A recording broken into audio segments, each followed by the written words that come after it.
একের পর এক ঘোড়া ছুটে চলেছে গন্তব্যে।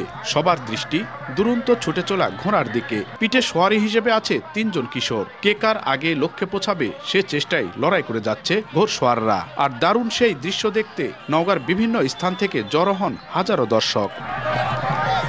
নওগাঁর মান্দার গোবিন্দপুর মাঠে জমে ওঠে এই ঘোড়দৌড় প্রতিযোগিতা।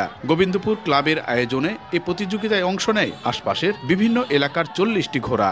ধান কেটে তোলার পর গ্রামীণ জনজীবনে চলছে কিছুটা অবসর সময়। সেই অবসর সময়কে মাতিয়ে তুলতে আয়োজন করা হয় এই ঘোড়দৌড় প্রতিযোগিতা। গ্রামীণ জনজীবনের এই ঘোড়দৌড় প্রতিযোগিতা দেখতে ঢল নামে অগণিত মানুষের।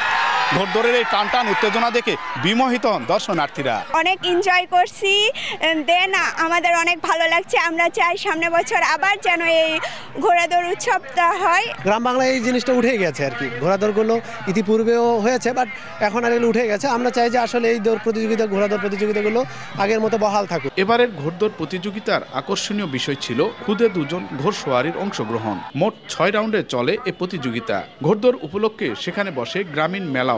সুস্থ ধারার খেলার মাধ্যমে বিনোদন দিতে এই আয়োজন বলছেন আয়োজকরা। অংশগ্রহণকারী ৪০টি ঘোড়ার মধ্যে ধামুরহাট উপজেলার ঘোড়সওয়ারি বিজয়ী হন। এমআর রকি, সময় সংবাদ, নওগাঁ।